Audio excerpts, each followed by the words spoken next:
Mari jemaat yang dikasihi Tuhan, kita akan bersama-sama memperkatakan apa yang dimaksud dengan Pentakosta ketiga dan Mazmur 91.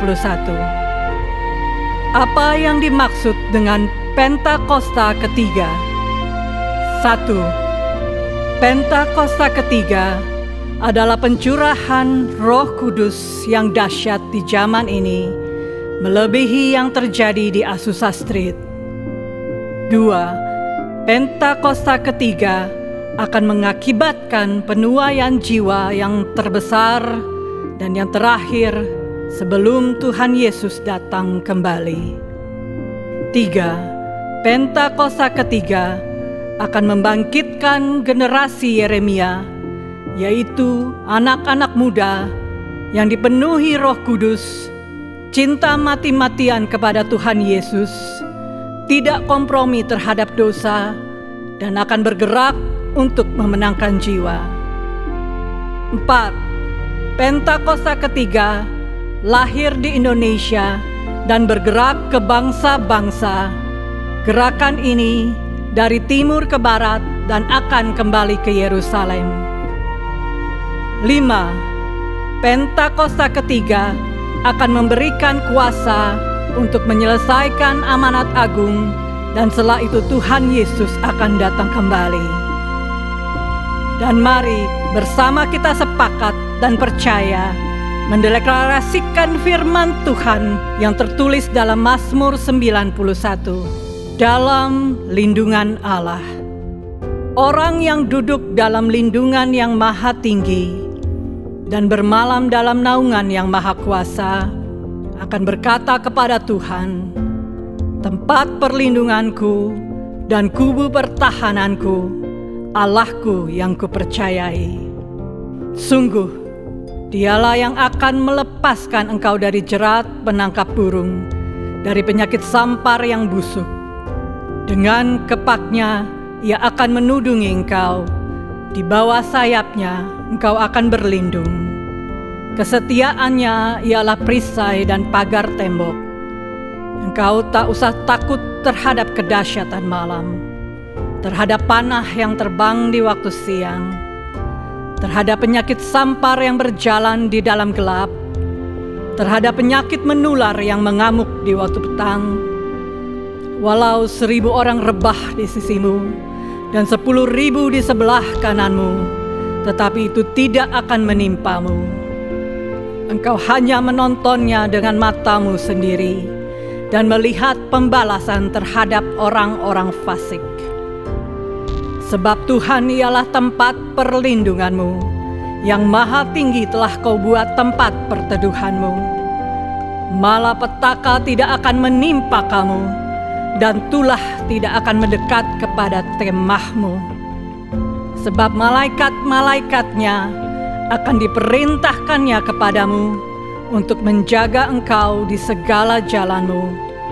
Mereka akan menatang engkau di atas tangannya, supaya kakimu jangan terantuk kepada batu. Singa dan ular tedung akan kau langkahi, engkau akan menginjak anak singa dan ular naga. Sungguh, hatinya melekat kepadaku, maka aku akan meluputkannya. Aku akan membentenginya, sebab ia mengenal namaku. Bila ia berseru kepadaku, aku akan menjawab. Aku akan menyertai dia dalam kesesakan. Aku akan meluputkannya dan memuliakannya. Dengan panjang umur akan kukenyangkan dia, dan akan kuperlihatkan kepadanya keselamatan daripadaku. Haleluya! Amin. Nama Tuhan, haleluya. Shalom Bapak Saudara semua. Sekali lagi shalom. Saya percaya saudara, di tahun yang baru kita percaya ada semangat yang baru Tuhan berikan bagi setiap kita. Amin saudara. Sama seperti firman Tuhan berkata bahwa aku bersyukur sebab apa yang kau perbuat dalam setiap kehidupanku dahsyat dan ajaib. Saya percaya saudara hari ini melangkah di tahun yang baru, di di tahun 2024. Saya percaya kita akan mengalami banyak hal yang dahsyat dan ajaib yang berasal daripada Tuhan. Bolehkah saudara di tahun yang baru ini kita kasih tepuk tangan yang dahsyat untuk Tuhan kita yang menyertai setiap kehidupan kita. Haleluya. Mari sama-sama saudara kita angkat tangan kita di hadapan Tuhan. Tuhan, kami angkat tangan kami bersyukur kepada Tuhan. Terima kasih Tuhan, kami bisa masuk ke dalam tahun 2024. Terima kasih untuk keluarga kami, terima kasih untuk pekerjaan kami, terima kasih untuk pelayanan kami Tuhan. Kami datang, kami siap menyembah Engkau, Allah yang besar, Allah yang hidup dalam setiap kehidupan kami Tuhan. Terima kasih Tuhan, di dalam nama Tuhan Yesus yang siap menyembah Tuhan, sama-sama kita katakan, amin.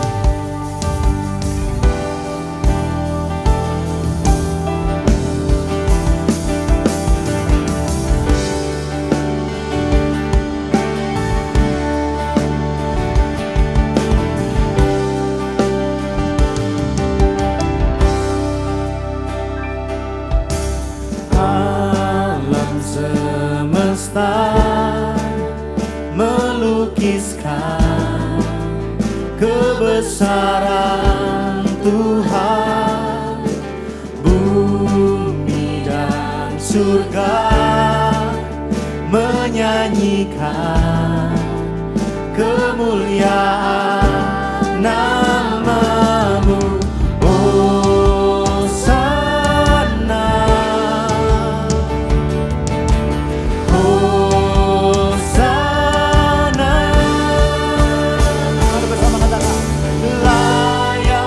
Dipuji, disembah, Kaulah yang bertata, dulu, sekarang, dan selamanya.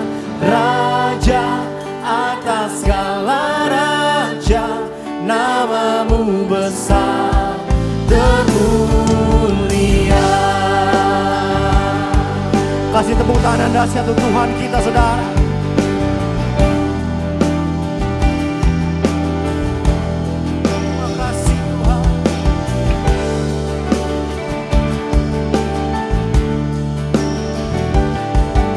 Bersama-sama dengan hati yang bersyukur menyembah Tuhan.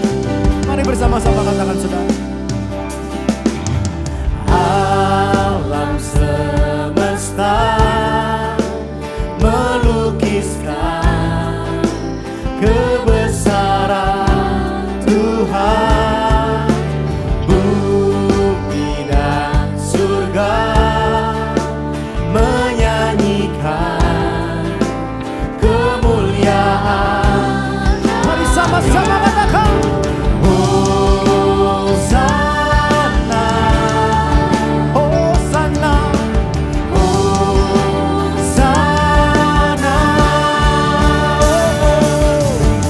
Layak dipuji, disembah, Kaulah yang bertata, dulu, sekarang, dan selamanya. Oh Raja atas segala raja, nama-Mu besar termulia. Mari sama-sama katakan layak dipuji, layak dipuji, disembah, Kaulah yang bertata, dulu, sekarang, dan selamanya. Oh Raja atas segala raja, nama-Mu besar termulia.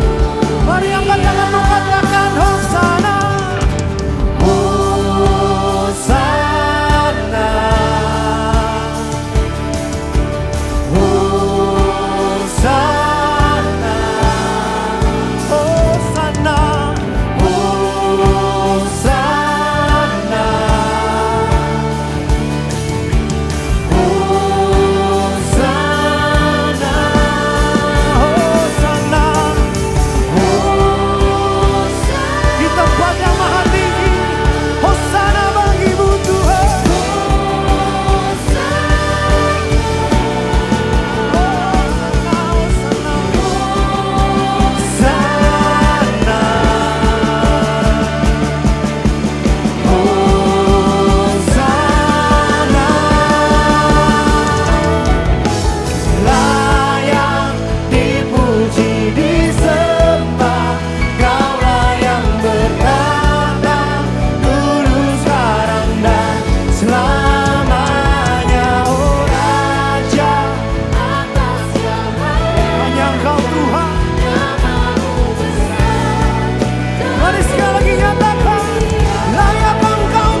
menikmati Engkau Tuhan hari ini Tuhan.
Be lifted higher,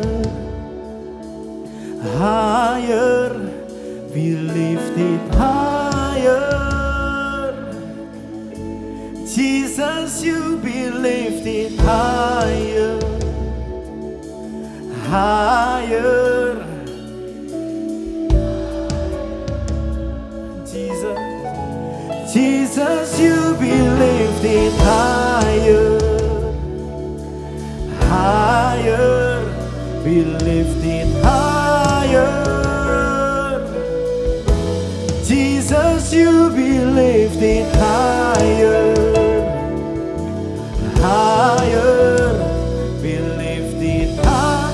Mari satu suara sama-sama katakan Jesus, Jesus, you be lifted higher. Come on.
bersorak-sorai Tuhan, kami siap bersuka cita. Satu alasan kami Tuhan kalau kami bersorak sebab Tuhan hadir di tempat ini bagi setiap kami Tuhan.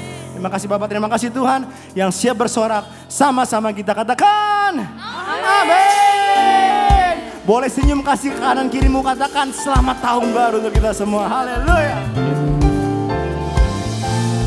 Saudara siap bersuka amin? Yang siap bersuka katakan amin.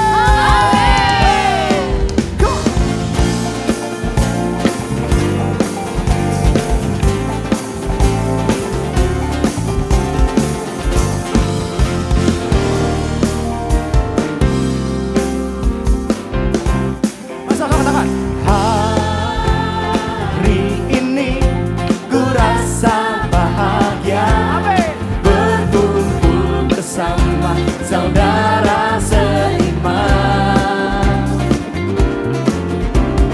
Tuhan Yesus telah satukan kita tanpa memandang di antara kita.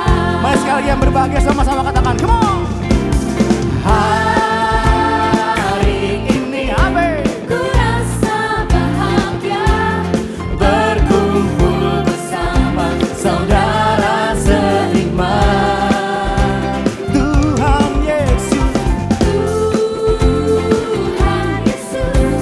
Satukan kita tanpa memandang di antara. Yang bersama keluarga, bersama suami istri, gandengan tangan sama-sama katakan bergandengan tangan, dalam kasih, dalam satu hati, berjalan dalam terang kasih Tuhan. Mari tunjuk kanan kirimu saudara, katakan sama-sama, katakan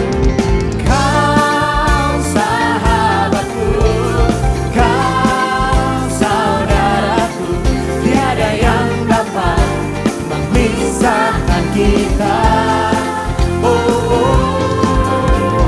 kau sahabatku, kau saudaraku, tiada yang dapat memisahkan kita. Yang bersuka katakan amin.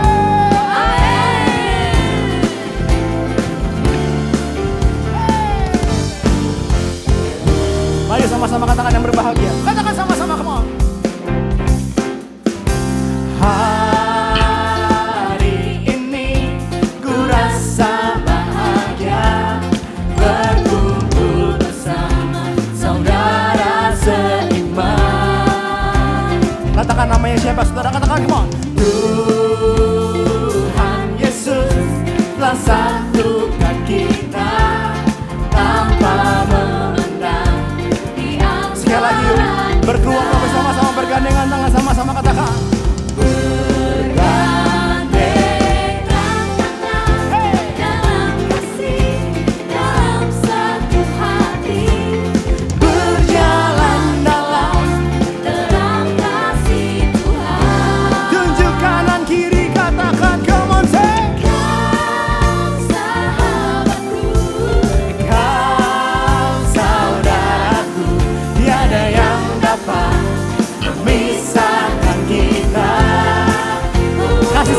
saudara, katakan pada kau sahabatku, kau saudaraku, tiada yang dapat memisahkan kita. Tepuk tangan semua.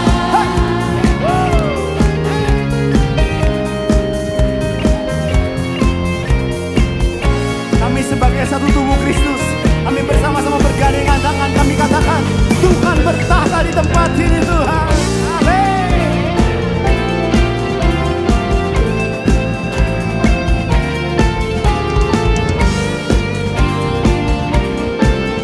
Saudara, dengan senyum kanan kiri, katakan dengan iman, katakan kau. Katakan lagi, kau. Janji ya, tiada yang dapat. Tunjuk dengan kasih, katakan kau. Kau. Tiada yang. Sekarang saudara, cari tiga orang ya, siap ya. 1, 2, 3, say. Kau sahabatku. Katakan. Tiada yang dapat. Cari lagi, 3 orang. Siap ya? 1, 2, 3, say. Kau tiada. Sekarang lebih lagi saudara ya. Cari 5 orang. Siap. 1, 2, say. Kau sahabatku. Say. Tiada yang dapat. Sekali lagi 5 orang. Say what? Kau saudaraku. Tiada yang dapat memisahkan kita. Katakan sama-sama. Bergandengan tangan dalam kasih, dalam satu hati, berjalan dalam terang kasih Tuhan. Tunjuk dengan kasih, katakan sama-sama, come on. Kau sahabatku, kau saudaraku, tiada yang dapat memisahkan kita.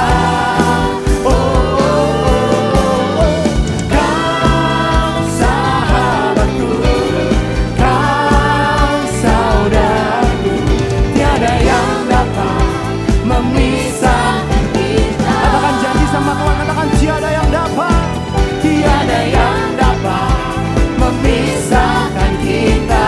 Amin. Tiada yang dapat memisahkan kita. Hey! Yang sepakat kasih tepuk tangan yang dahsyat bagi Tuhan Yesus. Come on. Haleluya. Seberapa banyak di sini yang mau berjalan bersama Tuhan? Boleh lambaikan tanganmu. Dari tahun yang baru ini, Tuhan menuntun setiap langkah kita. Amin. Yang percaya katakan amin. Woo.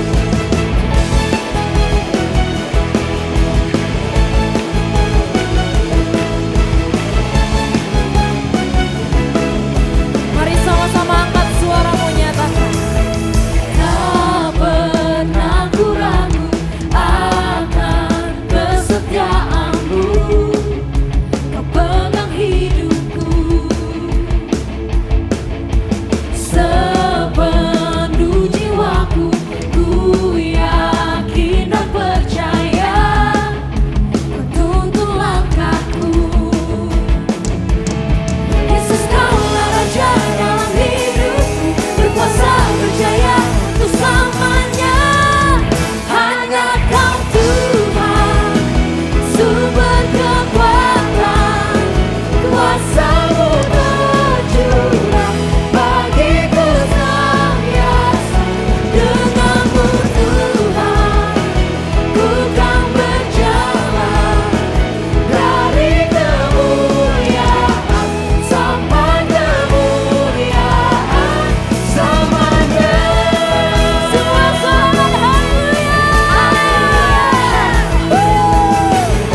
hormat, kemuliaan hanya bagi-Mu Tuhan. Terima kasih Bapa untuk hadirat dan lawatan-Mu saat ini. Tuhan memberkati bangsa kami Indonesia. Penuh damai sejahtera, ada keamanan, ada perlindungan Tuhan yang melingkupi bangsa kami Indonesia. Pemilu bulan Februari 2024 ini Tuhan, kami percaya Tuhan yang pegang kendali. Semua akan berjalan dengan aman, lancar, adil serta jujur. Presiden yang terpilih, pemerintahan yang terpilih adalah orang-orang yang memiliki jiwa nasionalis dan toleran. Tuhan juga memberkati Bapak Presiden kami Jokowi dan wakilnya Bapak Ma'ruf Amin. Biar roh takut akan Tuhan yang menguasai kedua pemimpin bangsa kami ini. Sehingga setiap keputusan yang mereka ambil itu sesuai dengan kehendak Tuhan. Tuhan juga memberkati gembala sidang kami Pak Niko, kesehatan, pelayanan dan keluarga hamba-Mu dengan berlimpah-limpah. Sebagai pembawa api Pentakosta ketiga, Tuhan senantiasa tuntun dan pimpin sampai amanat agung-Mu tergenapi dari Indonesia sampai ke bangsa-bangsa. Tuhan juga memberkati gembala CK7 kami Pak Dr. Yanto. Tuhan memberkati kesehatannya dengan stamina tubuh yang prima. Tuhan juga memberkati pengembalaan hamba-Mu di CK7 untuk menjadikan kami semua umat yang layak di hadapan Tuhan. Biarlah itu tergenapi tepat seperti yang Kau kehendaki Tuhan. Tuhan juga memberkati pelayanan hamba-Mu dengan hikmat pewahyuan yang baru. Tuhan juga memberkati keluarga hamba-Mu dengan perlindungan, pemeliharaan yang sempurna. Tuhan juga memberkati generasi Yeremia di CK7. Biarlah mereka dapat hidup takut akan Tuhan, cinta akan Tuhan, serta bergerak melakukan kehendak Tuhan. Dan biarlah kuat kuasa pengurapan Tuhan menyertai generasi muda di tempat ini. Sampai melalui kehidupan mereka, nama Tuhan yang dipermuliakan. Terima kasih Tuhan. Mari yang percaya sama-sama kita katakan amin. Kami bersyukur ya Tuhan Yesus. Kami ada hari ini bukan karena kuat dan gagah kami, tapi karena kasih setia-Mu yang sempurna bagi setiap kami Tuhan Yesus. Engkau tak pernah meninggalkan kami sedetik pun. Sebab itu kami bersyukur Tuhan, kami punya Allah yang setia. Kami punya Bapa yang kekal. Terima kasih Tuhan Yesus.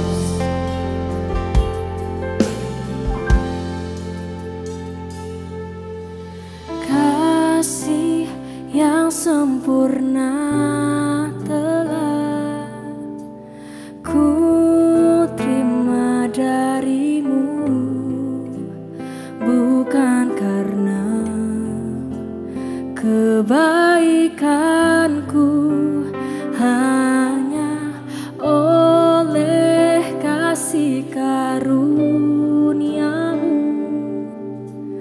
Kau pulihkan aku, layakkanku untuk dapat memanggil-Mu Bapa.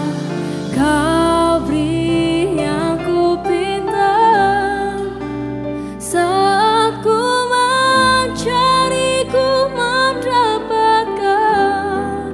Ku ketuk pintu dan Kau bukakan, sebab Kau Bapa-Ku, Bapa yang kekal.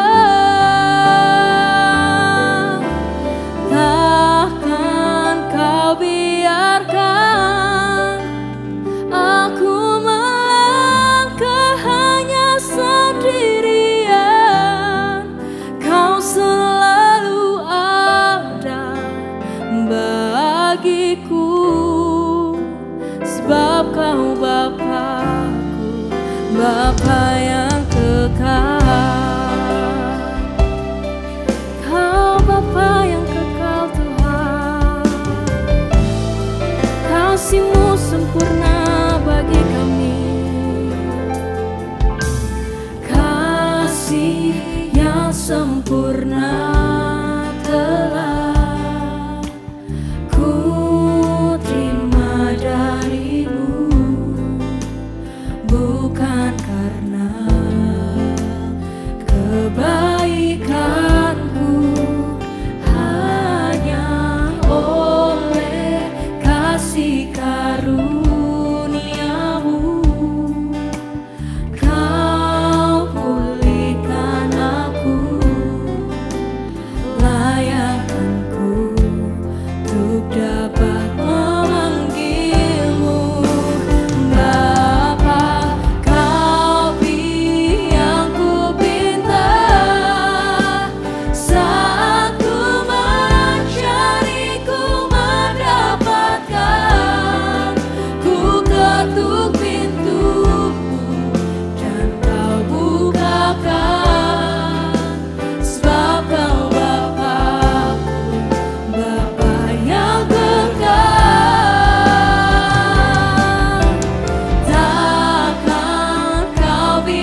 bersyukur kami punya Bapa yang kekal.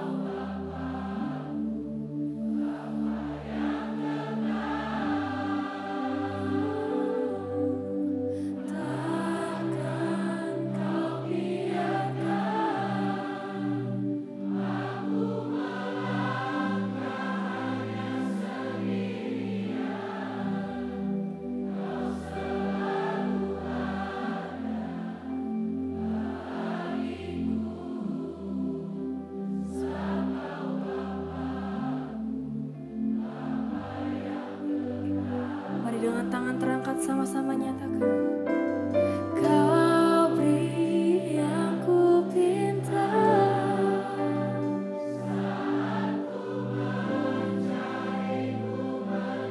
Kau selalu mencukupkan apa yang kami butuhkan ya Tuhan.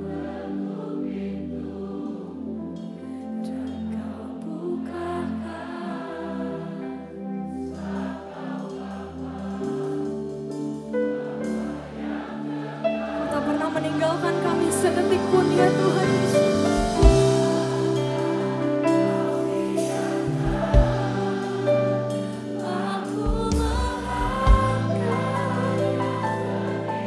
Kau selalu ada bagi setiap kami Tuhan. Bagiku, sebab Kau Bapa.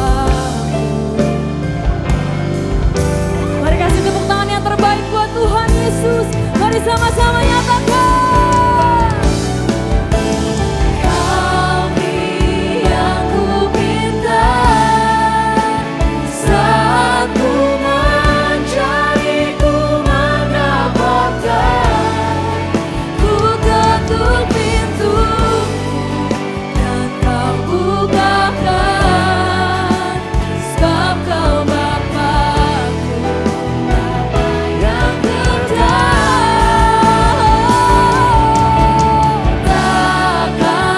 Kau biarkan aku melangkah hanya sendirian. Kau selalu ada bagiku, sebab Kau Bapa-Ku, Bapa yang kekal. Kau selalu ada bagiku, sebab Kau Bapa-Ku, Bapa yang kekal. Kau selalu ada bagiku, sebab Kau Bapa-Ku, Bapa yang kekal. Kau Bapa yang kekal selamanya.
Shalom Bapak Ibu Saudara yang dikasihi Tuhan, saya percaya kita semua diberkati Tuhan dan tentunya Anda dalam keadaan yang baik luar biasa. Amin. Puji Tuhan.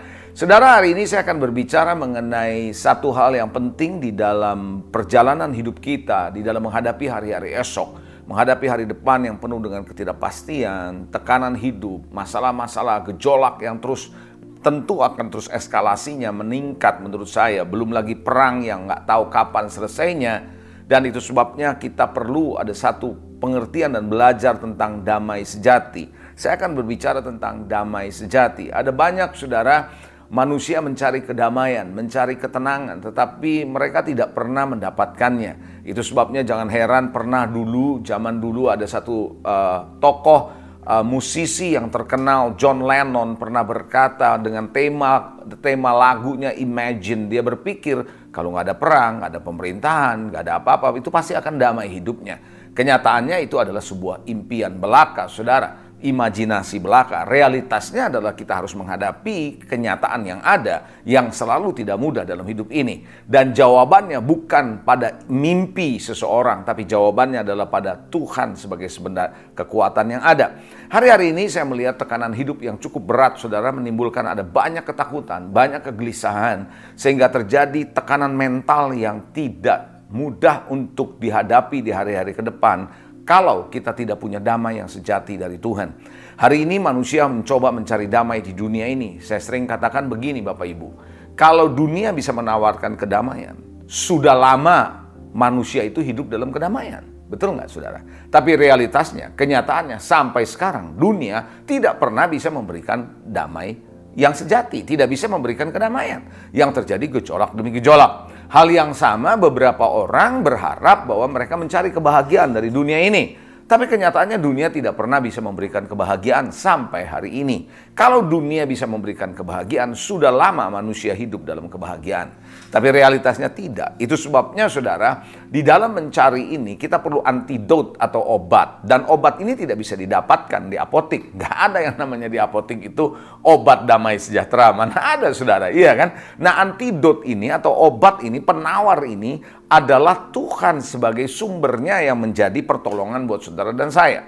Saudara dan saya memerlukan Tuhan. Jangan membiarkan ketakutan, kegelisahan, kecemasan, kekhawatiran terlalu lama ada di dalam hidup saudara, hidup kita semua. Karena ini akan menuntun kita kepada stres, depresi, dan masalah kejiwaan akan terjadi. Dan ketika masalah kejiwaan terjadi, tekanan dalam jiwa kita terjadi, yang terjadi adalah hubungan kita menjadi bermasalah. Baik hubungan dengan sesama, dengan keluarga, termasuk hubungan kita dengan Tuhan. Oleh karena itu saudara, saya mau ajak saudara, yuk kita belajar satu hal penting. Yang pertama saya mau bahas pada saudara adalah kita perlu cari sumber. Coba katakan sumber. Yes, sumber dalam bahasa Inggrisnya adalah source. Sedangkan saudara, yang manusia yang seringkali menggantikan sumber adalah sumber daya bahasa Indonesianya. Tapi bahasa Inggris adalah resource. Ada source, sumber, ada resource, sumber daya. Saudara yang dikasihi Tuhan, apa yang menjadi sumber daya hari-hari ini? Kekayaan kita, teman-teman kita, jaringan kita, network kita, kecerdasan kita, itu sumber daya.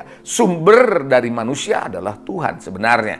Contohnya begini Bapak Ibu, kalau kita membaca di Alkitab, di dalam kitab Kejadian, hari pertama sampai dengan hari kelima, kalau kita tahu bahwa Tuhan itu menciptakan sumber daya.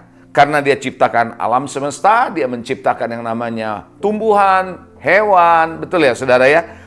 Dan segala air, matahari, semua Tuhan ciptakan dari hari pertama sampai dengan hari yang kelima. Tetapi saudara, manusia belum ada di sana karena manusia hidup bukan dari sumber daya ini. Nah saudara, pada hari yang ke-6 Tuhan menciptakan manusia. Ketika Adam dibentuk dari tanah dan dia sudah mungkin bentuknya seperti manusia, tapi belum punya hidup. Sampai Tuhan menghembuskan nafas ke lubang hidung manusia, baru manusia mempunyai kehidupan. Dari situ kita bisa belajar apa sih? Kita belajar satu hal saudara, manusia bisa eksis, bisa ada, itu oleh karena Tuhan yang menjadi sumber kehidupannya. Jadi manusia itu bisa ada, bisa hadir, eksis di dunia ini, bukan karena hari pertama sampai hari kelima yang menjadi sumber daya, tapi sumbernya adalah Tuhan. Tanpa Tuhan, manusia tidak bisa hidup apapun. Tidak bisa mempunyai kehidupan, saudara, dalam hidup ini. Itu sebabnya saudara dan saya butuh Tuhan. Jadi sumber dari segala sesuatu yang saudara dan saya perlukan, itu Tuhan. Damai sejahtera, sukacita, kebahagiaan, kekuatan, pertolongan, apapun itu sumber buat manusia adalah Tuhan. Kayak ambil contoh, saudara. Kalau seekor ikan, Anda ambil dari kolam, atau dari sungai, atau dari laut, lalu kita taruh di tanah atau di halaman rumah kita biarkan tinggal di halaman itu, hanya beberapa menit saya percaya sudah ngap-ngapan dia dan pasti mati. Betul nggak saudara? Kenapa? Karena tanah ataupun yang namanya halaman rumah kita bukan yang menjadi sumber buat hidupnya seekor ikan. Sumber kehidupan seekor ikan itu adalah air. Karena itu kita harus kembalikan ke habitatnya, yaitu ke air. Karena itu sumbernya. Betul saudara? Nah, hal yang sama juga kalau sebuah pohon, tanaman, katakanlah bunga. Kalau Anda cabut dari tanah, Anda taruh di pot yang isinya air misalnya. Mungkin dia bisa hidup beberapa hari, tapi nggak akan hidup terus seperti dia ada di tanah. Betul nggak saudara? Nah, artinya apa? Sumber daripada sebuah pohon yang namanya bunga ini, dia perlu yang namanya tanah. Tanah menjadi sumbernya. Karena nutrisinya diambil dari sana, akarnya ada di sana, kehidupan dia ada di sana. Tapi ketika dicabut dari kehidupannya, dari sumbernya, dia akan mati.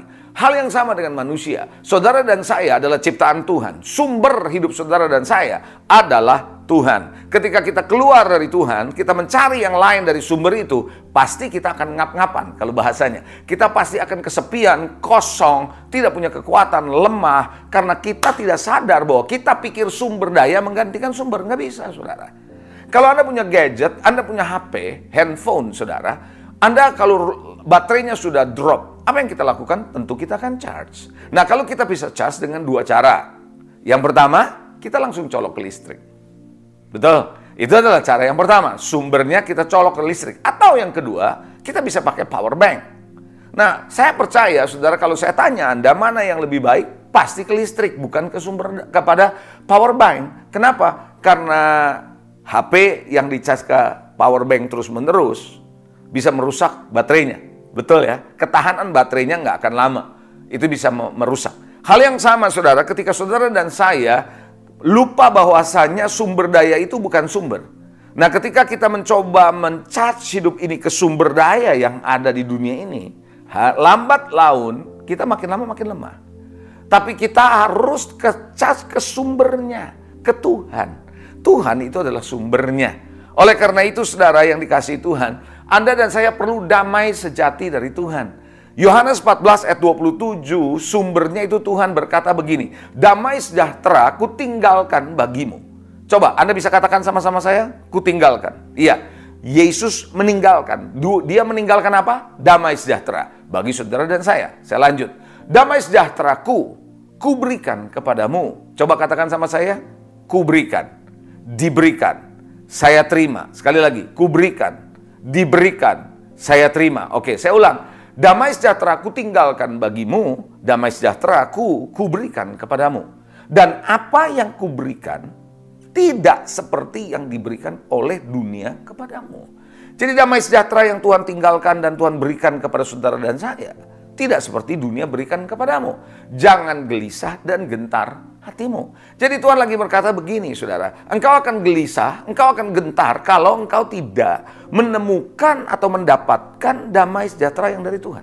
Kalau kita mencoba mencari di luar itu dari dunia ini, kita pasti gelisah dan gentar. Itu sebabnya kalau ada beberapa orang hari-hari ini hidup dalam kegelisahan dan ketakutan, saya berpikir jangan-jangan kita bukan mencari sumber, tapi sumber daya. Nah, kata kutinggalkan, kalau kita baca ayat ini ditinggalkan, berarti Tuhan membuat damai sejahtera itu tersedia, bisa diakses kapan saja. Karena tidak dibawa sama Tuhan ke sorga, tidak waktu dia naik ke sorga, tapi dia tinggalkan. Artinya damai sejahtera available, tersedia di dunia ini, kita bisa akses kalau kita punya Tuhan, bersama dengan Tuhan. Lalu dia bilang kuberikan, berarti itu diberikan, itu anugerah. Kita tidak bisa mengupayakan, kita cuma bisa terima dengan iman. Nah, kalau kita bisa terima dengan iman dan itu tersedia, dapat kita bisa akses karena kita menerima dengan iman, maka kita bisa mendapatkan damai sejahtera di tengah dunia yang carut marut kalau begitu dong. Sehingga makanya Alkitab bilang jangan gelisah, jangan gentar. Saudara yang dikasihi Tuhan, kalau sebuah botol yang berisi botol minuman, mineral water, air mineral, yang masih terisi penuh, saudara. Apa yang terjadi kalau Anda pencet? Dia nggak akan jebol, tidak akan hancur, betul? Karena dia punya kekuatan dari dalam air, di dalam penuh. Kalau botol itu bisa bayangkan, saudara. Dan dia punya tekanan untuk menahan. Dan kadang-kadang kita kalau pegang gitu ya, sepertinya plastiknya tebel, padahal belum tentu tebel. Karena ada dalamnya ada air penuh, full. Tapi apa yang terjadi kalau air dari botol mineral itu Anda keluarkan, kosong, Anda pencet, pasti kerak gitu, remuk dia. Betul ya saudara? Nah hal yang sama saudara dan saya, ketika tidak ada damai sejahtera dari Tuhan ini, isinya adalah pengganti. Maka yang terjadi adalah, itu gampang remuk hidup ini.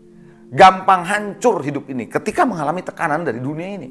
Tapi sebaliknya kalau Anda dan saya dipenuhi oleh damai sejahtera Tuhan, ketika tekanan itu datang kepada kita, kita mempunyai kekuatan untuk menahan. Kita punya kekuatan untuk melawan. Saudara, kenapa ada damai sejahtera? Itulah antidot yang tadi saya katakan yang bersumber dari Tuhan. Karenanya saudara, ada satu ilustrasi saya mau sampaikan kepada saudara. Ini menarik saudara ilustrasi ini. Ilustrasi ini adalah tentang tentang ada orang pelukis saudara. 2 orang masuk dalam finalis pelukis. Dalam final, dalam sebuah kompetisi lukis. Nah, orang pertama adalah orang yang pintar sekali menggambar alam dengan warna, permainan warna, dia jago sekali. Gitu ya. Yang kedua, dia jago pakai sketch, manga gitu, pakai ya pensil gitu. Singkat cerita, mereka harus buat yang namanya temanya damai. Maka orang yang pertama yang jago gambar dengan alam dan warna, dia melukiskan ada danau, ada suami istri yang jalan di tepi danau, begitu tenang, begitu teduh, langit cerah, ada burung di sana sini. Dia gambar begitu cerah. Waktu kita lihat gambar itu memang rasanya tenang gitu, saudara. Lalu dia tulis damai judulnya. Tapi yang kedua, menarik. Dia lukis dengan sketsa gitu dalam kondisi perang, di mana ada mortir, ada asap, ada api, ada senjata gitu ya, peperangan dan peluru berseliweran sana sini. Tapi di ujung gambar di kanan bawah ada seorang bapak meletakkan kepalanya di atas batu-batuan, tidur, lalu dia tulis Z. Artinya apa? Ngorok gitu ya, tidur nyenyak. Lalu dia kasih judul damai yang sejati. Maka si panelis atau juri berkata, kan kita bilang damai, kenapa kamu gambar kayak begini? Dia bilang begini, kalau gambar seperti yang tadi, yang pakai warna-warni keadaan tenang, semua orang bisa damai, dia bilang gitu. Tapi dalam keadaan begini, lagi berperang, orang bisa damai. Nah ini cerita lain, ini damainya damai sejati. Yang dalam keadaan begini aja bisa tidur, apalagi keadaan yang seperti digambar pakai warna tadi, dia bilang begitu. Betul ya saudara? Nah hal yang sama Bapak Ibu Saudara, kita bisa berada di tengah-tengah kehidupan yang carut-marut, tapi kita tetap bisa punya damai sejahtera dari Tuhan, kalau kita bisa menerima apa yang Tuhan sudah sediakan buat kita dan Dia mau berikan. Nah, makanya di dalam Amsal 3 ayat ke-5, Alkitab berkata, percayalah kepada Tuhan dengan segenap hatimu dan jangan bersandar kepada pengertianmu sendiri. Artinya gini, pengertian saudara, pengertian saya, itu sumber daya. Tapi kita harus percaya kepada Tuhan yang menjadi sumber. Jangan andalkan sumber daya yang ada di pikiran saudara dan saya. Oleh karena itu saudara, yuk kita belajar damai sejahtera yang sejati yang Anda dan saya perlu. Siapa yang kepengen punya damai yang sejati? Amin, puji Tuhan, haleluya. Nah hari ini saya akan terus lanjut dengan membahas tentang manfaat dari damai sejahtera sejati atau damai yang sejati dalam hidup saudara dan hidup saya. Apa manfaatnya? Yang pertama adalah menyehatkan tubuh dan jiwa kita. Tahukah saudara, stres kelamaan, depresi kelamaan bisa sakit jiwa. Dan sakit jiwa, kesehatan kita terganggu, bukan? Itu sebabnya Amsal 15 ayat 13 berkata, hati yang gembira membuat muka berseri-seri. Makanya saudara, dan di sana dikatakan tetapi kepedihan hati mematahkan semangat. Amsal 15:13 bilang begitu. Jadi muka Anda, muka saya yang berseri-seri itu kan hati yang gembira. Makanya hati yang gembira itu ya, saya suka joke, bikin bercanda. Wajahnya itu irit, saudara. Usia boleh kelihatannya tua, tapi wajahnya tuh muda loh, saudara. Tapi kalau hatinya penuh dengan duka, susah, nggak ada damai sejahtera, ketakutan, gelisah, wajahnya boros. Usia boleh 40, tapi wajah penampilan bisa 50 loh, saudara. Nah, wajah 60 loh, itu namanya tua itu ya. Nah, itulah sebabnya, saudara, muka berseri-seri karena apa? Hati yang gembira. Amsal 17:22 berkata apa? Firman Tuhan bilang begini, hati yang gembira adalah obat yang manjur. Penting tuh kata obat yang manjur. Bukan cuma obat, manjur. Buat apa minum obat kalau nggak manjur? Obat yang manjur tetapi semangat yang patah mengeringkan tulang. Jadi saudara, Anda bisa menjadi sehat karena sukacita. Coba lihat orang yang sedih, orang yang stres, orang yang ngalamin tekanan, tegang. Itu saudara, layu hidupnya itu, saudara. Kalau kayak pohon itu udah layu. Kalau kayak buah itu udah layu, saudara. Tapi kalau saudara yang punya damai sejahtera di tengah-tengah situasi yang sulit seperti gambar yang tadi saya katakan dengan gambar sketsa, Anda bisa tetap berhadapan dengan kesulitan, tapi tenang, tapi kuat, tapi punya damai sejahtera. Itu yang membuat saudara bisa punya semangat hidup. Itu yang bikin saudara dan saya sehat. Tubuh dan jiwa saudara menjadi sehat. Mau sehat? Miliki damai sejati dari Tuhan. Katakan amin. Yang kedua, saudara, saya percaya saudara, ketika saudara berjalan dalam damai sejahtera Tuhan, manfaat yang kedua adalah memampukan saudara dan saya bukan cuma untuk bertahan di tengah situasi dan masalah, tapi untuk mengalami kemenangan dan terobosan dalam hidup saudara. Bapak Ibu Saudara, jangan biarkan yang namanya persungutan, jangan biarkan yang namanya kesedihan terus menguasai saudara. Tapi belajarlah saudara untuk terus punya damai sejahtera Tuhan. Karena di tengah-tengah persoalan yang berat, ketika Anda bersungut-sungut, ketika Anda sedih, makin berat saudara. Tapi ketika di tantangan yang berat, Anda penuh damai sejahtera, Anda menjadi tenang dalam menghadapi itu. Itu yang membuat saudara bukan cuma bertahan, tapi Anda pada akhirnya Anda menang. Pada akhirnya Anda menerobos. Miliki damai sejahtera yang sejati dari Tuhan. Itu manfaat yang kedua. Manfaat yang ketiga adalah meradiasikan Tuhan. Maksudnya apa? Maksudnya gini. Di tengah dunia saudara dan saya itu kan menjadi terang dan garam. Betul? Terang dan garam dunia ini. Orang memperhatikan saudara dan saya. Nah, ketika mereka sedih, ketika orang dunia ini tegang, ketika orang dunia ini galau, bingung, nggak tahu apa yang mau terjadi, gelisah, takut, nggak bisa tidur dan sebagainya, stres. Anda kok dan saya bisa tenang, bisa kuat, bahkan menguatkan orang. Sementara kita juga ada masalah, mereka tahu kita punya masalah. Tapi kok mereka akan melihat kok kamu bisa begitu. Nah, itulah yang membuat kita kesempatan untuk meradiasikan Tuhan. Untuk bersaksi kepada mereka bahwa God is good all the time. And all the time God is good. Itu sebabnya saudara, mari siapkan hati Anda untuk jadi berkat dengan cara miliki damai sejahtera. Setiap jemaat yang hari ini Anda mendengar khotbah ini, miliki damai sejahtera dari Tuhan yang sejati itu yang membuat saudara bisa bersaksi kepada orang lain. Itu yang membuat saudara bisa jadi berkat bagi orang lain. Tuhan menjadi nyata dalam hidupmu. Yang keempat, manfaat yang keempat adalah melihat atau menyadari penyertaan Tuhan. Bangsa Israel adalah bangsa yang bersungut-sungut di padang gurun, betul? Pertanyaan saya, apakah Tuhan tidak ada, tidak hadir di tengah-tengah keberadaan mereka? Hadir, saudara. Ketika air pahit, terus Musa melemparkan kayu, terus menjadi manis. Siapa yang bisa bikin itu kalau bukan Tuhan? Tapi bangsa Israel nggak lihat itu. Bangsa Israel kenapa nggak bisa lihat ada penyertaan Tuhan? Dia kesel, dia bersungut. Lalu kemudian nggak ada roti, Tuhan kirim mana, nggak ada daging, Tuhan kirim burung puyuh. Di siang hari Tuhan memberikan tiang awan, di malam hari Tuhan kasih tiang api, Tuhan pimpin mereka. Saudara, itu berarti keberadaan Tuhan ada nggak? Ada, tapi mereka nggak lihat itu. Kenapa? Karena mereka menggerutu. Mereka nggak punya sukacita dan damai dari Tuhan. Bapak Ibu Saudara, itu sebabnya berbeda dengan Musa. Walaupun dia mengalami tekanan yang hebat, bangsa Mesir mengejar bangsa Israel dari belakang mereka di depan Laut Kolsom. Bangsa Israel berteriak-teriak ketakutan. Musa bilang jangan takut. Lihat keselamatan dari Tuhan hari ini. Dia bisa punya ketenangan. Dia bisa percaya. Kenapa? Ada damai dari Tuhan. Hari ini Bapak Ibu Saudara, jangan gelisah, jangan takut hatimu, kata Tuhan. Karena damai sejahtera kuberikan, kutinggalkan bagimu. Dan damai sejahtera kuberikan kepadamu. Dan apa yang kuberikan kepadamu tidak seperti dunia berikan kepada Anda. Jangan takut dan jangan gelisah. Itu firman Tuhan yang tadi kita baca. Oleh karena itu saudara yang dikasih, mari kita belajar untuk bisa melihat Tuhan di tengah-tengah persoalan hidup saudara. Anda sudah lewati mungkin hari-hari ini, tapi kita belajar. Ke depan akan ada masalah, tapi percayalah bersama dengan Tuhan. Dalam damai sejahtera Allah, kita akan melihat Tuhan beserta dengan kita. Oh haleluya, puji Tuhan. Saudara perlu damai sejahtera ini. Saudara, harta, kekayaan bukan berarti nggak perlu. Tapi itu tidak bisa memberikan damai sejahtera. Dia hanya bisa memberikan kepada saudara kemampuan untuk berjalan dalam bertahan hidup. Untuk kebutuhan-kebutuhan jasmani saudara. Tapi kebutuhan jiwa, kebutuhan rohani saudara, kebutuhan pikiran, ketenangan, Anda butuh Tuhan. Ada banyak orang bilang, saya perlu healing, saya perlu liburan. Yes, silakan saja. Tapi apa yang terjadi ketika Anda liburan? Sementara sifatnya. Nggak ada damai sejati. Sementara begitu Anda kembali lagi dalam kesibukan sehari-hari, Anda ngalamin kegelisahan kembali. Berbeda ketika Anda punya damai sejahtera. Bukan berarti kegelisahan hilang. Bukan berarti ketakutan hilang. Tidak. ada, kesulitan ada, tapi Anda bisa lewati dengan penuh kemenangan.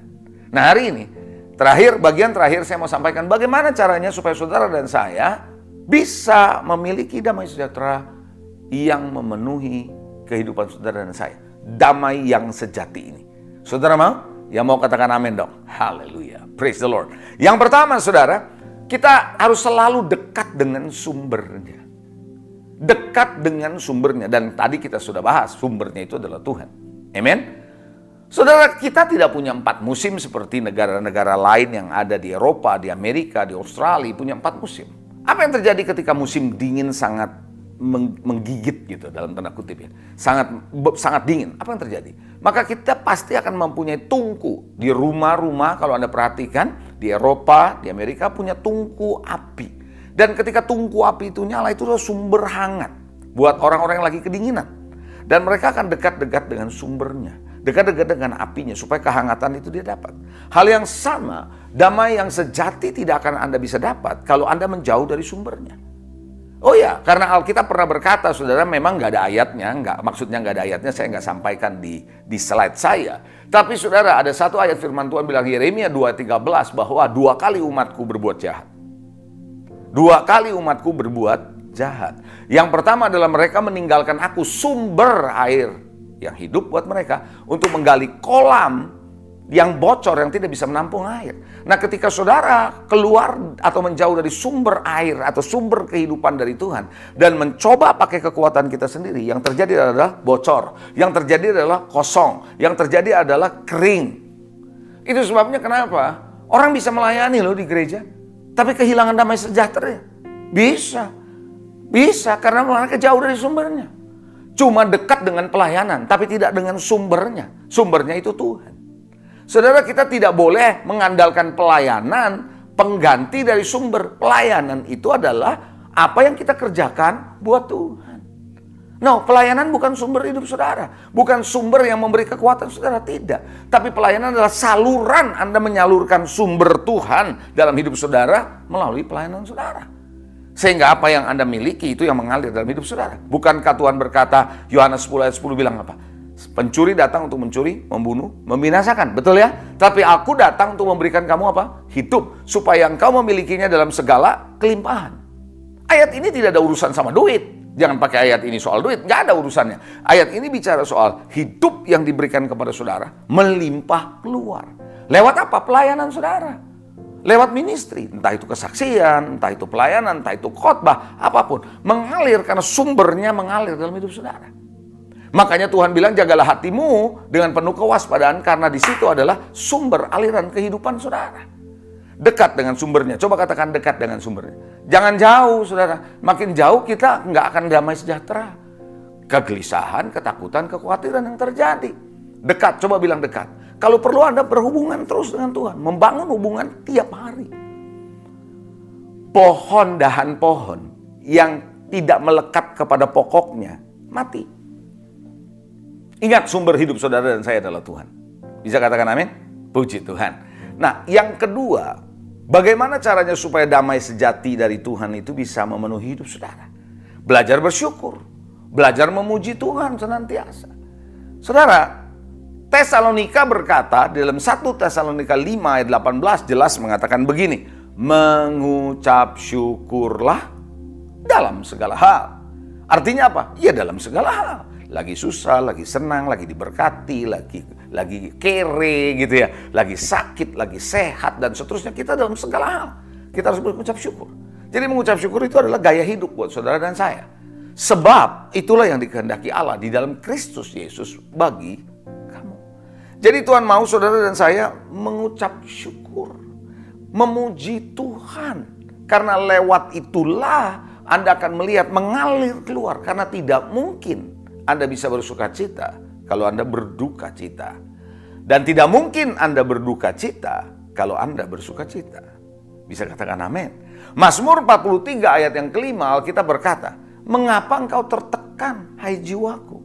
Pemazmur ini menulis Mazmur ini berkata, kenapa jiwaku menjadi tertekan? Mengapa engkau gelisah dalam dirimu? Apakah ada di antara saudara yang sedang mendengar khotbah ini dimanapun Anda berada, engkau sedang mengalami tekanan dalam jiwamu? engkau sedang gelisah di dalam dirimu, Anda boleh tulis chat dan Anda bisa berkata, Tuhan tolong saya, biar saudara bisa didoakan oleh tim doa yang ada, saudara. Berharaplah kepada Allah, sebab aku bersyukur lagi kepadanya, penolongku dan Allahku. Jadi saudara, ketika Anda belajar mengucap syukur, sebenarnya fokus Anda sedang beralih dari persoalan, dari tekanan hidup, dari masalah kepada Tuhan. Apa yang terjadi kalau fokus saudara kepada masalah, pada persoalan, pada tantangan hidup? Ya yang ada ketakutan, yang ada kegelisahan. Karena makin Anda fokuskan, makin kelihatan, makin menakutkan. Kegelisahan, ketakutan, kecemasan. Tetapi saudara, ketika Anda bersyukur, Anda sedang mengalihkan pandanganmu kepada Tuhan. Atau sebaliknya, ketika Anda mengalihkan pandanganmu pada Tuhan, ucapan syukur akan muncul. Jadi hari ini saya mau ajak saudara, kalau Anda mau punya damai sejahtera, biarlah Anda tetap bersyukur dan Anda harus selalu memuji Tuhan. Makanya memuji Tuhan itu baik, saudara. Jadi saya juga mendorong Anda yang sedang mendengar khotbah ini, saudara. Datanglah ke gereja, jangan tunggu waktu mau khotbah. Datanglah sebelum waktunya atau maksimal pas pada waktunya. Kenapa? Karena saat puji-pujian, saat kita memuji Tuhan, itu penting loh Bapak Ibu. Karena pada saat kita memuji Tuhan, kita sedang memfokuskan perhatian kita kepada Tuhan dan hati kita bawa kepada Tuhan. Itu sedang mempersiapkan diri kita untuk masuk lebih dalam ibadah. Saat khotbah, hati kita siap untuk menerima benih firman Tuhan itu. Dan itu yang membuat kita mengalami kuasa ibadah dimanapun kita sedang beribadah. Oleh karena itu saudara, jangan biarkan saudara dalam kondisi ketakutan, khawatir karena fokus yang salah. Belajar bersyukur. Hati saudara, pikiran saudara, mulut saudara harus memuji-muji Dia. Saya melihat saudara bagaimana Daud ketika dikejar singa, dikejar beruang. Saudara jangan pikir dia gak punya ketakutan. Pasti takut. Tapi ketika dia berseru kepada Tuhan, dia lihat bagaimana Tuhan menolong dia. Yang dia ingat bukanlah ketakutannya, bukan traumanya waktu dikejar singa dan beruang. Tapi yang dia ingat, Tuhan menolong dia. Itu yang membuat dia selalu memuji Tuhan. Itu yang membuat dia selalu ingat bahwa kebesaran Tuhan itu hebat. Makanya dia banyak menciptakan lagu, saudara. Karena apa? Lewat mazmurnya. Karena dia melihat begitu besarnya Tuhan. Itu yang membuat dia di tengah musuh, di tengah tekanan, dia tetap punya kedamaian dari Tuhan. Hari ini, saudara, saya tidak tahu persoalan saudara. Saya tidak tahu masalah saudara. Tapi percayalah, ketika ada damai sejahtera yang dari Tuhan diberikan, Anda cuma terima, bukan diupayakan. Bukan dengan cara saudara punya kekuatan, no. Dari Tuhan, maka Anda akan melihat damai sejahtera itu mengalir dalam hidup saudara. Ketiga yang terakhir, bagaimana supaya saudara bisa mendapatkan damai sejahtera Tuhan tinggal dalam hidup saudara? Berserah kepada Tuhan. Gini, kalau Anda dan saya terus struggle, bergumul dengan masalah, pakai kekuatan sendiri, coba ini, percayalah. Sementara kita tahu ada hal-hal yang udah gak mungkin kita bisa lakukan lagi. Tapi orang ya seringkali penasaran, pengen coba. Itu yang bikin kita makin kesel. Itu yang bisa membuat kita makin drop. Itu yang membuat kita makin marah gitu. Kok saya gak bisa? Pernah gak saudara ngalamin gitu? Kadang-kadang kita seperti itu. Lihat anak kecil ya, kalau lagi mainan dia mau coba benerin, dia udah gak bisa. Dia bisa marah loh saudara. Hal yang sama. Karena kita tidak mau belajar berserah kepada Tuhan. Saudara, karena kita mau coba pakai cara kita, coba pakai kekuatan sendiri. Suatu hari, ada seorang bapak yang punya anak, yang kadang-kadang dirasuk setan. Ya, dirasuk setan. Dia bawa ke murid-muridnya, murid-muridnya tidak bisa usir setan. Itu Anda bisa baca di Markus pasal 9. Lalu kemudian saudara, Tuhan cuma bilang begini. Dia bilang kepada Yesus, kalau engkau bisa, tolong anakku ini. Tuhan bilang, apa? Kamu bilang kalau aku bisa. Tidak ada yang mustahil bagi orang yang percaya. Lalu orang tua ini singkat cerita menyerahkan anaknya kepada Yesus. Yesus doakan dan setannya keluar. Murid-murid amazed, kagum, takjub. Kok gitu gampang Yesus mengusir setan? Lalu ketika murid-murid bersama Yesus ada di rumah, nanya sama Yesus, kok kami nggak bisa ya usir setan itu? Jawaban Yesus ini menarik.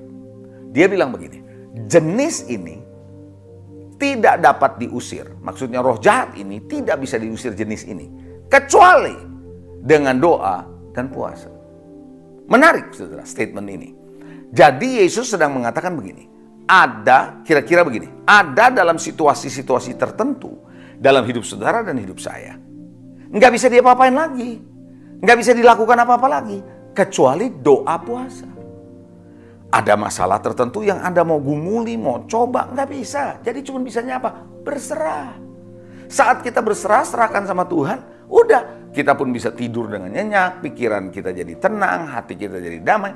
Toh kita mau coba juga nggak bisa lagi. Mau apa lagi, saudara?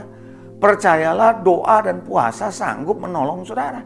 Maka itu, saudara, berserah adalah salah satu cara atau salah satu langkah yang saudara perlu jalani untuk bisa menerima damai sejahtera yang sejati dari Tuhan. So, saya berharap dan saya mau berdoa buat saudara, kiranya damai sejati yang dari Tuhan memenuhi hidup saudara, pikiran saudara, sehingga dengan demikian Anda cakap menanggung segala perkara dan mampu melewati hari-hari ke depan yang penuh dengan ketidakjelasan, yang penuh dengan ketidakpastian, tapi Anda tetap punya damai sejahtera, bertahan, menerobos, dan mengalami kemenangan. Tuhan Yesus memberkati. Mari kita berdoa. Tuhan, terima kasih untuk hari ini. Aku percaya Roh Kudus, Kau memampukan kami jemaat-Mu Tuhan untuk bisa menerima kebenaran firman-Mu ini. Mari Tuhan, kiranya Tuhan damai sejati yang Kau tinggalkan, yang Kau berikan, boleh tinggal tetap dalam hidup kami dan pada umat-Mu. Sehingga kami boleh mengalami kemenangan dari waktu ke waktu. Terpuji nama-Mu, in Jesus name, dalam nama Yesus kami berdoa. Dan semua yang percaya katakan, amin. Haleluya. God bless you.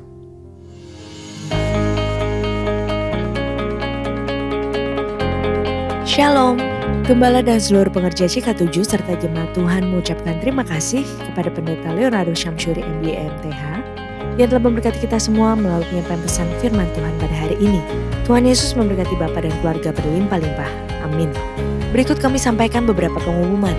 Ibadah Raya via live streaming hari Minggu tanggal 21 Januari 2023 pukul 7, 9, 11.30, 14, dan 16.30 waktu Indonesia Barat akan dilayani oleh PDP Tirsa Juliana Wibowo. Ibadah tayang ulang atau rerun yang dilakukan secara onsite untuk ibadah Mandarin Service, 2 PM yang Professional and Couple Service, serta King's Kids ibadah anak berkebutuhan khusus di channel YouTube GBI PRJ CK7. Untuk persembahan umum atau kolekte, perpuluhan jemaat, ucapan syukur dan lain-lain dapat dilakukan melalui e-banking, mobile banking, ATM maupun online di website ke rekening persembahan CK7. BCA Cabang Tamrin dengan nomor akun 206 333 8222 atas nama GBI PRJ. Ibadah Minggu tanggal 21 Januari 2024 diadakan di GBI PRJ pukul 7 waktu Indonesia Barat dilayani oleh Pendeta Johan Lumoindong. Pukul 9 dan 11.30 waktu Indonesia Barat dilayani oleh Evangelis Indri Pardede. Pukul 16.30 waktu Indonesia Barat dilayani oleh Pendeta Leonardo Syamsuri MBA MTH. GB Intercon pukul 7, 9, 11, 16, dan 18 waktu Indonesia Barat dilayani oleh Pastor Victor Abraham. GBI Am Sutra Mall pukul 7, 9, dan 11 waktu Indonesia Barat dilayani oleh Pastor J. Zingko Putra. Pukul 13, 15, dan 17 waktu Indonesia Barat dilayani oleh PDM Teresia Cynthia Tirta-Direki SH. GBI PRJ Pluit pukul 9 dan 11 waktu Indonesia Barat dilayani oleh Pendeta Dr. Yanto Simkop Trendy PhD. Pukul 13 waktu Indonesia Barat dilayani oleh Pendeta Robertus Purwadi SSPD. GBI PRJ Mandarin pukul 9 waktu Indonesia Barat dilayani oleh Pastor Alan Low. GBI HCR pukul 8 dan 10 waktu Indonesia Barat dilayani oleh Pendeta Robertus Purwadi SSPD. GBI St. Moritz pukul 9 waktu Indonesia Barat dilayani oleh PDM Teresia Cynthia Tirta-Direki SH. Pukul 11, 13, 15, dan 17 waktu Indonesia Barat dilayani oleh Pendeta Johan Lumoindong. Ibadah Raya onsite di atas disertai juga dengan ibadah pemuda dan anak secara onsite.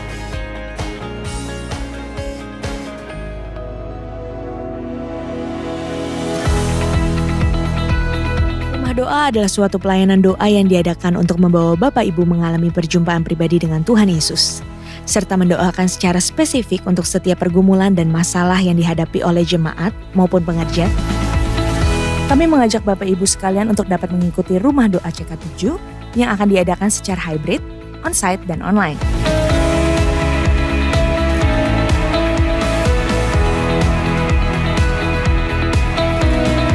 Untuk onsite di GBI PRJ Mall MGK Lantai 9, Integrity Convention Center di Ruang Topas, Jalan Angkasa, Kavling B6, Kemayoran, Jakarta Pusat.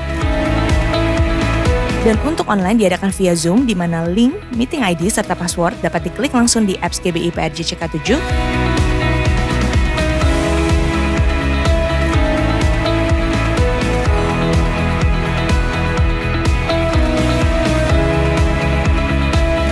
atau dapat menghubungi nomor WhatsApp yang tercantum di layar Bapak Ibu sekalian.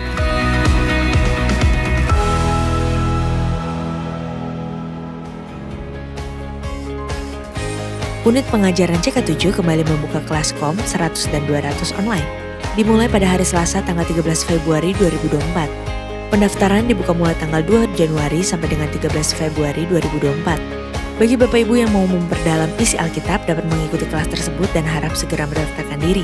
Untuk pendaftaran dapat melalui website www.gbprj.org atau dapat mendaftarkan diri di counter sekretariat pada hari Minggu di gereja masing-masing cabang sesuai tempat Bapak Ibu beribadah.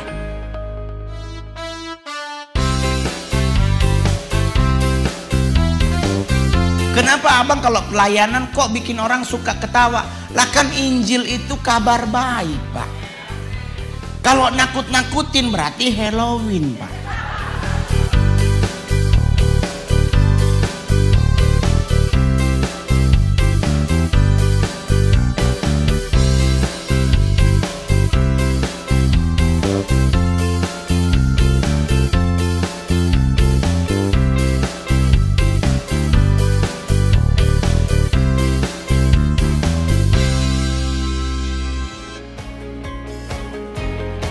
Unit Pelayanan Jemaat Bidang Pernikahan CK7 kembali membuka kelas BPN online, dimulai pada tanggal 14 Februari sampai dengan 8 Maret 2024, setiap hari Rabu dan Jumat. Pendaftaran dibuka mulai tanggal 7 sampai dengan 28 Januari 2024. Bagi Bapak Ibu yang akan melangsungkan pemberkatan nikah, harap segera mendaftarkan diri. Dan untuk pendaftaran dapat melalui website www.gbprj.org. Sekian pengumuman pada hari ini. Terima kasih atas perhatian Bapak Ibu sekalian. Tuhan Yesus memberkati.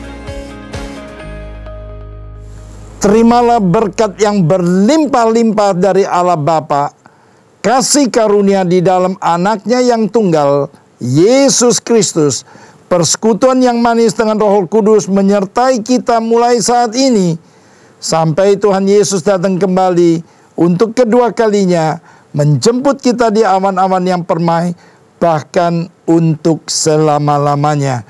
Semua yang percaya katakan amin. Tuhan memberkati saudara-saudara sekalian, and God bless you all. Shalom saudara, siapa di antara kita yang tidak mau menang? Saya percaya semua orang ingin menang. Menang berarti berhasil, sukses, dan mendatangkan kebahagiaan. Baik ketika menghadapi pergumulan, tekanan, kesulitan, tantangan, dan masalah hidup yang ada dalam diri, rumah tangga, pekerjaan, usaha, pelayanan, pertandingan iman, dan seluruh aspek kehidupan kita. Namun pertanyaannya, bagaimana kita meraih kemenangan tersebut? Cara apa yang kita gunakan untuk meraih kemenangan dan keberhasilan tersebut? Nah, dalam VOP kali ini, kita akan membahas tentang meraih kemenangan dengan cara Tuhan. Kita akan melihat bagaimana menang dengan cara Tuhan berbeda dengan menang dengan cara dunia. Pertama, kita akan melihat dari sisi kualifikasi pribadi seorang pemenang. Terdapat perbedaan kualifikasi seorang pemenang menurut penilaian atau standar dunia dan Tuhan. Biasanya, dunia akan berkata bahwa orang yang menang atau berhasil adalah mereka yang punya kualifikasi terpelajar, pintar, bijaksana, terpandang, kuat, dan punya posisi yang bagus. Tentu saja ini baik, namun hal-hal tersebut bukanlah faktor penentu dalam meraih kemenangan. Berdasarkan 1 Korintus 1 ayat 26-29 dan Mazmur 20 ayat 7, kita mendapati bahwa faktor penentu seseorang meraih kemenangan adalah Tuhan, bukan kualifikasi pribadi. Tuhanlah yang memberikan kemenangan, bukan karena kekuatan dan kehebatan manusia. Oleh karena itu, setiap kita punya kesempatan untuk meraih kemenangan di dalam Tuhan. Kita bisa melihat contoh-contoh di Alkitab seperti Yusuf, Daud, Gideon, dan lain-lain. Menurut pandangan dunia, mereka tidak memiliki kualifikasi untuk meraih kemenangan dalam hidup. Namun berbeda dengan pandangan Tuhan. Justru Tuhan memilih dan menjadikan mereka sebagai pemenangnya. Maka dari itu, kita tidak perlu minder, takut, ataupun khawatir dengan latar belakang dan kondisi kita. Mendekatlah dan terus berharap hanya kepada Tuhan, sambil terus berusaha dan mengimprove diri, sehingga kita menjadi pribadi yang berkualitas dan dapat dipercaya. Sebaliknya, jangan sombong dan merasa hebat atas setiap pencapaian kita. Tuhanlah yang memilih dan meneguhkan kita. Dia juga yang memampukan dan menyertai kita. Kedua, kemenangan juga berbicara soal metode atau cara untuk meraih kemenangan itu. Cara yang Tuhan pakai seringkali berbeda dengan cara-cara dunia atau manusia, sehingga kita tidak bisa membatasi cara yang dapat dipakainya. Cara-cara luar biasa yang tidak dapat kita pikir dengan nalar manusia. Contohnya, runtuhnya Yeriko, peperangan yang dimenangkan dengan tim pemuji di depan prajurit, pasukan Gideon yang mengalahkan Midian dengan 300 prajurit, Daud diurapi menjadi raja dan mengalahkan Goliat dengan batu. Orang-orang yang mendapatkan mujizat dan kesembuhan dari Yesus dengan cara yang berbeda-beda, seperti perkataan Tuhan, jubah Yesus, air liur bercampur tanah, air jadi anggur, dan sebagainya. Serta Paulus yang bebas dari penjara dengan pujian dan penyembahan, dan seterusnya. Peristiwa-peristiwa ini memberikan pengertian kepada kita bahwa Tuhan bisa memakai cara apapun untuk mendatangkan kemenangan bagi umatnya, selama kita percaya dan melakukan perintahnya. Bagi kita saat ini, terdapat Alkitab sebagai panduan dan cara untuk menjalani dan meraih kemenangan dalam hidup ini. Bagi dunia, cara-cara ini tidak populer dan mungkin ada yang berkata tidak relevan. Tapi kita percaya bahwa Tuhan memberikan kemenangan kepada umatnya dengan caranya yang ajaib. Ketiga, kemenangan juga mengenai masalah waktu. Terdapat perbedaan antara waktu meraih kemenangan dengan cara Tuhan dan dunia. Jika dunia menuntut tenggat waktu dalam meraih kemenangan dengan perhitungan secara matematis, maka Tuhan kita tidak bisa dipaksa untuk memakai perhitungan secara matematis dalam meraih kemenangan atau keberhasilan. Kita bisa melihat contoh-contoh di Alkitab seperti Abraham, Musa, Israel, Yusuf, Daud, Ayub, dan lain-lain yang menantikan kemenangan dengan tekun dalam waktunya Tuhan.